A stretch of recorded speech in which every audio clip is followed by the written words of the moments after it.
പത്തനംതിട്ടയിൽ മഴ ശമിക്കുന്നു. റാന്നിയിൽ വെള്ളം ഇറങ്ങിത്തുടങ്ങിയിട്ടുണ്ട്. വീടുകളിലും കടകളിലും ശുചീകരണ പ്രവൃത്തികൾ പുരോഗമിക്കുകയാണ്. നിതിൻ തോമസ് വിവരങ്ങളുമായി ചേരുന്നു. നിതിൻ, എങ്ങനെയാണ്? അത്ര എളുപ്പമുള്ളതല്ല, തീർത്തും ശ്രമകരം തന്നെയാണ് ഇതൊക്കെ ഇനി പൂർവ്വസ്ഥിതിയിലേക്ക് ആക്കിയെടുക്കുക എന്നുള്ളത്. അത്രമാത്രം ഉണ്ടായിട്ടുള്ള ശക്തമായിട്ടുള്ള വെള്ളക്കെട്ട് അതിലൊക്കെയാണ് ഇറങ്ങിപ്പോയിരിക്കുന്നത്.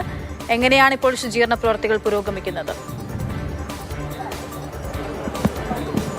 തീർച്ചയായിട്ടും, അതായത് മഴയ്ക്കിപ്പോൾ അല്പം ശമനമുണ്ട്. എന്നാൽ ഈ റാന്നിയെ സംബന്ധിച്ചിട്ട് വെള്ളം കയറി കിടന്നതാണ്. ഒരു ദിവസം മൊത്തം വെള്ളം കയറി കിടന്നതാണ്. ആ വെള്ളം കയറി കിടന്ന സ്ഥലത്ത് ശുചീകരണ പ്രവർത്തനങ്ങൾക്കാണ് ഇനി ഏറ്റവും വലിയ മുൻതൂക്കം നൽകേണ്ടത്. എത്രയും വേഗം ഈ നഗരം ശുചീകരിച്ചെടുക്കുക എന്നുള്ളതാണ് എല്ലാവരുടെയും മുൻപിലുള്ള പ്രധാനപ്പെട്ട കാര്യം എന്ന് പറയുന്നത്. അപ്പോൾ നമ്മളിപ്പോൾ നിൽക്കുന്നത് റാന്നി ബസ് സ്റ്റാൻഡിലാണ്. നമ്മൾ രാവിലെ 6 മണി സമയത്ത് ഈ ബസ് സ്റ്റാൻഡിലേക്ക് വരുമ്പോൾ മാലിന്യ കൂമ്പാരമായിരുന്നു. മൊത്തം മലിനപ്പെട്ട് കിടക്കുന്ന ഒരു സാഹചര്യമായിരുന്നു. അത്രമാത്രം മാലിന്യങ്ങൾ ഉണ്ടായിരുന്നു ഈ ബസ് സ്റ്റാൻഡിലൊക്കെ തന്നെ. എന്നാൽ ഇപ്പോൾ പൂർണ്ണമായിട്ടും അത് ആദ്യം MLAയും അതുപോലെ തന്നെ നമ്മുടെ സ്ഥലം ഇൻസ്പെക്ടറുടെയൊക്കെ നേതൃത്വത്തിലുള്ള ആളുകളെത്തി ഇവിടെ ശുചീകരണ പ്രവർത്തനങ്ങൾക്ക് തുടക്കമിട്ടു. അതിന് പിന്നാലെ തദ്ദേശ സ്ഥാപനങ്ങളും അതുപോലെ തന്നെ പഞ്ചായത്തും ഒക്കെ മുന്നിട്ടിറങ്ങുകയും ഹരിതകർമ്മ സേന അംഗങ്ങൾ ഇവിടേക്ക് എത്തുകയും ഇവിടെ ക്ലീനിങ് നടപടികൾ ആരംഭിക്കുകയും ചെയ്തു. ഇപ്പോൾ ഹരിതകർമ്മ സേന അംഗങ്ങളെയൊക്കെയാണ് നമുക്ക് ഈ ദൃശ്യങ്ങളിൽ കാണാൻ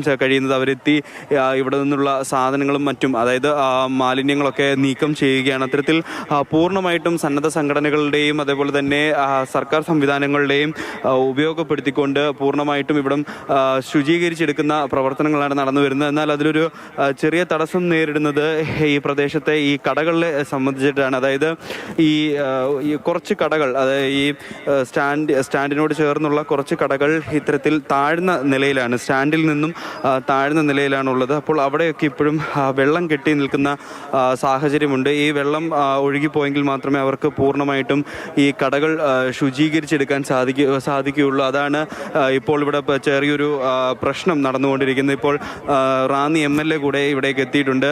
ഈ വ്യാപാര വ്യവസായ ആളുകളുമായിട്ടൊക്കെ സംസാരിക്കാനായിട്ട് MLA ഒക്കെ എത്തിയിട്ടുണ്ട്. നമുക്ക് അവരുടെ പ്രതികരണങ്ങൾ കേൾക്കാം.